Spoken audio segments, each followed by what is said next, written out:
fortíssimo aplauso. Tudo fica doido no pavilhão Carlos Lopes. Obrigado, Filomena. Não posso fazer uma fogueirazinha aqui. Temos por com causa certeza. Fazemos tanto aqui frio aqui. uma fogueirinha para o Ricardo ficar e fazemos aqui um combate. O palco é seu, Obrigado. Luís, o palco é seu. Muito bom dia. Um obrigado especial ao Manuel Dias e ao Andas por esta perspectiva de colocar o espaço também na perspectiva do nosso futuro.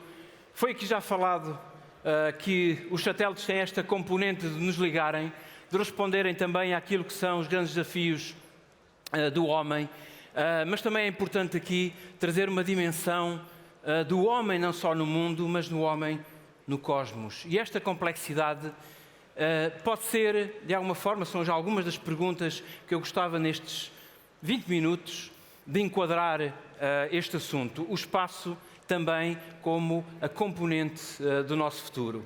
E nesta viagem fantástica que é a vida, uma pergunta que todos nós fazemos: como é que do nada se faz tudo? Como é que os nossos átomos, as nossas moléculas se transformam neste corpo, nos dão forma, nos dão cérebro e nos dão a capacidade de pensar e analisar qual é o nosso papel neste cosmos? Já não é neste mundo, é acrescentar um pouco esta complexidade àquilo que o Mário Campo Largo nos referiu, nos trouxe, a nossa, digamos, complexidade, não no mundo, mas neste cosmos. E uma pergunta: somos nós, humanos, parte desta grande eventual machine learning que é o cosmos? Qual é o nosso papel no universo? Quando nós hoje vivemos uma corrida espacial, a segunda corrida espacial, Space Race 2.0, importa também colocar essa questão.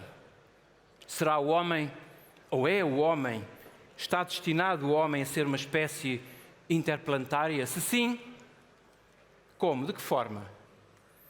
Mas a pergunta que eu vos queria trazer aqui, importante, e eu vou terminar a minha sessão exatamente com uma reflexão, é se nós temos tempo, de facto, para sermos uma espécie interplanetária.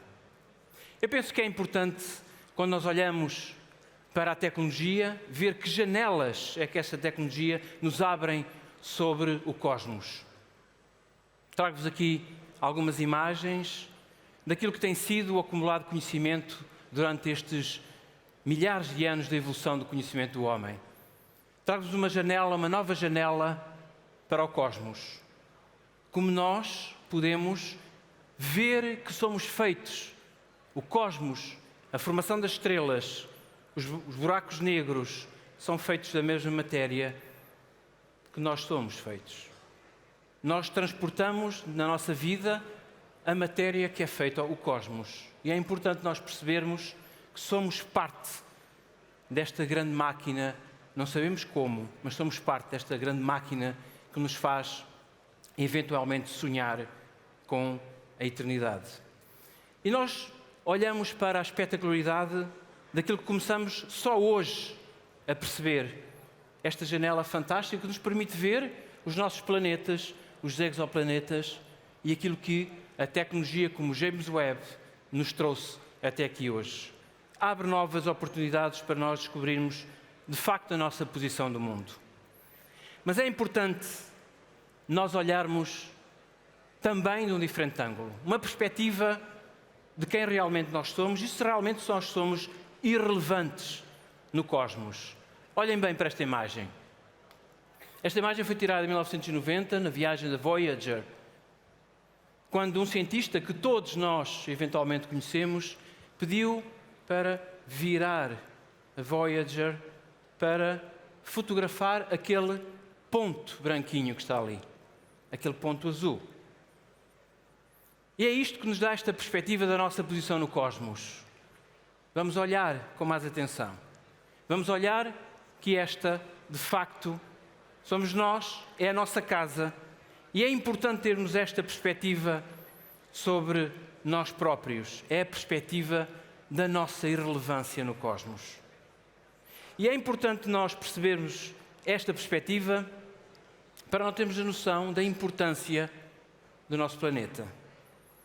E é importante na perspectiva daquilo que é ou que está a ser a corrida ao espaço, a segunda corrida ao espaço. Mas nós somos parte desse espaço. Como eu disse no início, cada célula, cada molécula, cada átomo que nos compõe, nós temos que o devolver à natureza. Nós fazemos parte da matéria das estrelas. E faço aqui este quote do Carl Sagan, porque é algo que foi visionário na década 70, 80, em que nos trouxe uma perspectiva absolutamente fantástica da necessidade de nós olharmos para o nosso planeta integrado nesta imensidão do cosmos. Eu tenho 57 anos, muitos de vós são aqui, somos da mesma geração, e gostava de vos trazer uma perspectiva como é que nós, nos anos 70, 80, imaginávamos o espaço. Como é que nós olhávamos aquela data, vocês lembram-se daquele ditado, 2000 viverás, 2000 não passarás. E até que nos assustaram ainda com aquele bug do ano 2000, lembram-se disso? Então havia uma série que vocês se lembram com certeza, Espaço 1999. Esta era o nosso imaginário nos anos 70, os anos 80, como é que nós iríamos estar, através da conquista espacial que se iniciou com o homem na Lua, como é que nós estaríamos em 1999. Está aqui uma Eagle, mas também está aqui um Dream Team, aqueles que colonizaram a Lua, aqueles que olharam para a Lua como aquela extensão da nossa espécie, como espécie interplanetária. Mas foi aqui que se perspectivou também o desenvolvimento da tecnologia. Hoje vocês atendem os telefones assim. Portanto, vejam bem, na década de 70, 80, vejam ali em cima, no canto superior direito, aqueles smartwatches da época. Vejam também aquele fantástico cenário que era quando este stream se aproximava da sala de controle e as portas abriam-se. Fantástico, era absolutamente maravilhoso chegar ao pé de uma porta e a porta abrir-se. Esta tecnologia foi visionária, mas isto foi dominado essencialmente pela necessidade e pelo medo. E porquê?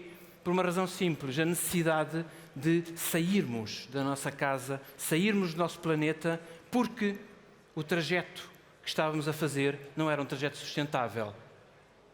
Reparem que isto foi nos anos 70, 80. Foi visionário e o trajeto errante. Que o homem, como um ser que tem necessidade de território, um ser que tem necessidade de extrair os recursos do território, e quando acabar esses recursos tem necessidade de ir para novos territórios colonizar, deixando sucessivamente esta marca de destruição. É esta a questão que se coloca. Será que o homem, sendo um ser interplanetário, deixa atrás de si um rastro de destruição? É este o problema que hoje se coloca também na conquista espacial. E vamos ver como é que hoje nós, passados já 60 anos depois do homem ir à Lua, como é que nós hoje vemos o futuro do espaço? Como é que nós hoje vemos no espaço? E aqui importa também percebermos, em particular, eu trago-vos aqui esta imagem, que Marte já foi azul. Já foi, há milhares, milhões de anos atrás, houve um processo de, digamos, a transformação daquilo que é o planeta, mas nós, hoje, podemos estar num caminho, absolutamente, aquilo que é chamado o antropoceno, um caminho de destruição do nosso planeta. E é importante percebermos que, se calhar, não por acaso, mas por necessidade, eventualmente há este ímpeto também de nós procurarmos novos sítios para colonizar, eventualmente novos sítios para destruir. Isto é a nossa perspectiva que nós temos da nossa presença cada vez mais presente, digamos assim, noutros planetas, na Lua, e aquela ambição atual que é nós estarmos em Marte. O que é que mudou? Nada mudou. O que mudou foi o fancy, aquilo que é, se calhar, o grafismo. É mais bonito, é mais moderno, mas o espírito está lá. É voltarmos à Lua. E reparem que eu estou a falar voltarmos à Lua 60 anos depois. Irmos à Lua é uma epopeia. É uma epopeia muitas vezes muito semelhante à grande epopeia que foi os descobrimentos portugueses. Irmos à Lua é e foi uma grande conquista de uma nação que colocou toda uma nação a trabalhar para este propósito. Ir à Lua é difícil, o homem não está preparado. Fisicamente nós somos frágeis, nós temos todas as fragilidades. Se calhar nós e a nossa conquista como seres, eventualmente interplanetários, far-se-á de uma forma diferente, não biologicamente, eventualmente como a mistura, como cyber, o homem projetado naquilo que é a sua realidade virtual. O Mário Campo Largo e os nossos colegas que apresentaram aqui esta visão do digital, lembra sempre de um pequeno pormenor. O digital é uma transformação de necessidade nossa, porque nós somos analógicos, o universo é analógico. O digital é uma transformação para nós, de alguma forma desenvolvemos cada vez mais uma capacidade cada vez maior para nós percebermos o analógico. Nós somos analógicos, o nosso movimento é analógico, não há descontinuidades. A física assim nos diz. O digital é uma virtualização de um conceito para nós percebermos melhor aquilo que é o analógico. O analógico. Mas vamos olhar para aquilo que é a nova corrida. Eu ponho aqui propositadamente. Será isto um faroeste? É um faroeste. E não são pistolas, se calhar são armas fotónicas, não, neste momento. E vocês vão perceber porquê. Há neste momento uma corrida, e uma corrida por os propósitos, se calhar, que mobilizaram aquilo que foram os propósitos da colonização. No século XV. Novos materiais. A mineração. Mas também a extensão do território. A geopolítica. Pensem bem. A militarização do espaço. Esta é uma dimensão que nós não ouvimos falar naquilo que é hoje a corrida espacial. Se calhar mais visível hoje com aquilo que é o conflito que nós temos na Europa. E é necessário para isto, se calhar numa terra de ninguém, como foram os mares que nós tivemos que legislar, é necessário uma coordenação, é necessário uma cooperação. Como é que nós fazemos? Eu trago-vos esta imagem aqui, ou este grafismo, e não foi à toa que eu escolhi isto. Como é que nós olhamos para a colonização, a nossa maior presença da Lua? É o first come, first serve. Se for assim, vamos fazer um tratado de Tordesilhas da Lua, de Marte. Que conceitos é que estão em termos de propriedade? Como é que nós nos atrevemos a regulamentar o universo? Se calhar nós olhamos como centro do mundo. É aquela visão egocêntrica e centrada na Terra antes de Galileu. Esta é uma visão, eventualmente, de futuro, daquilo que nos espera, daquilo que hoje está a acontecer numa timeline. É uma visão muito europeia, mas de alguma forma alinhada àquilo que são as conquistas do espaço pela tecnologia. Novas coisas virão. Por exemplo, uma maior permanência em órbita para os refuelings. Eu já vou falar um bocadinho sobre isto. A parte da manufatura em órbita. Uma maior presença em órbita com estações internacionais privadas. Mas também, e já vou referir também isto, uma maior presença em termos que é a extensão geopolítica daquilo que hoje nós temos aqui na Terra. E também, obviamente, a parte científica, que foi sempre a parte de inspiração e a parte nobre. De facto, perceber se há vida. Que tipo de vida? Como é que as condições dos outros planetas, de alguma forma, podem albergar uma possibilidade de nós, eventualmente, permanecermos? E aparecem aqui 4 cenários. Há um cenário que hoje, toda a gente, na espetacularidade daquilo que é a tecnologia, vemos que é nós, o espaço ser aquilo que se chama a New Space Economy. É as megas constelações para providenciar novos serviços, como o nosso colega disse aqui há pouco, que é o 5G permanente, umbíquo, em todo o lado, omnipresente. Mas também os sistemas de posicionamento, os GPS privados, os sistemas cada vez mais emergentes, que é ver com uma resolução de 30 centímetros, 20 centímetros, toda a parte do mundo em near real time, em real time. Este é um cenário, o primeiro cenário, de uma exploração, digamos, pacífica do espaço. O segundo cenário é aquilo que hoje nós observamos, que é o domínio dos titãs, das grandes empresas. O que aconteceu com as corridas na .com, quando foi na década de 2000. E hoje nós temos 5, 6 grandes titãs das tecnologias. Hoje nós estamos a observar isso. Todos nós ouvimos falar da SpaceX. A SpaceX tornou-se um grande titã. Vêm outros players, a Viasat, a Amazon, a Virgin. Estes são aqueles do mundo ocidental. Depois há a China, eventualmente a Índia e não descuremos também aquilo que é a capacidade da Rússia, se bem que neste momento está fora, digamos assim, deste mercado. Mas outro cenário que é extremamente importante, que é a questão do potencial não realizado e a militarização do espaço. A militarização do espaço é o grande calcanhar de Aquiles. E isto é a questão, a perspectiva para nós termos uma maior permanência no espaço, o acesso, a logística suborbital, os hotéis, vai ser uma realidade, não para todos, o espaço é caro. E termino aqui dizendo a geopolítica, a extensão de território e a militarização. Mas isto é movido essencialmente pela ganância. E é extremamente importante nós, e vamos nos focar aqui num ponto. Trago-vos esta imagem para vos dar a noção de que, através dos satélites, nós podemos ver aquilo, por exemplo, a rota dos plásticos nos oceanos. Já vos vou dizer porque é que eu estou a falar neste contexto. Porque é extremamente importante ver que as tecnologias do espaço permitem-nos ter um time-lapse daquilo qual é a interação do homem no nosso planeta.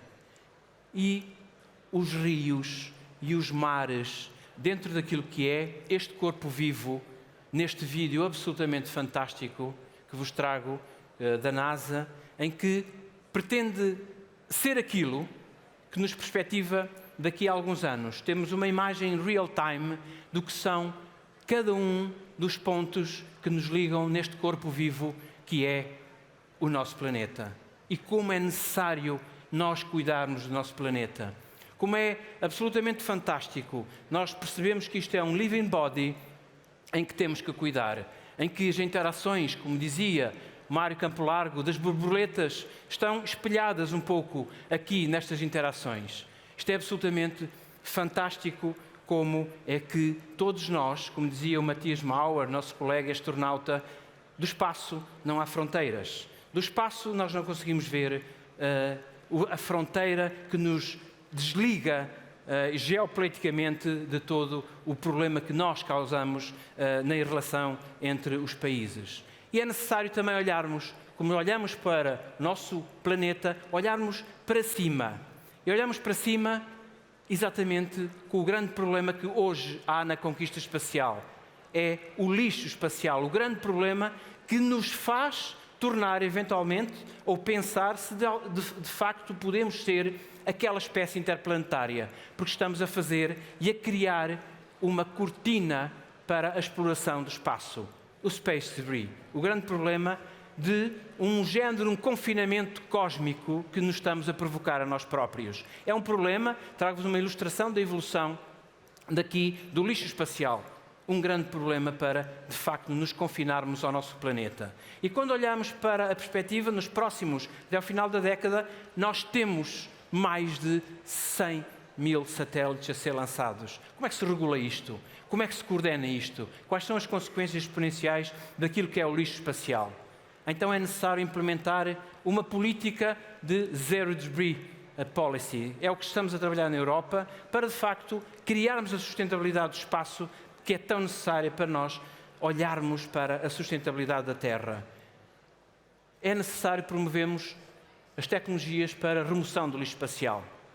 E eu trago-vos aqui esta ilustração, todos conhecem, o John Glenn, que, de facto, há uns anos atrás, no programa Apollo, de facto havia espaço, hoje há um problema para resolver, o problema do lixo espacial.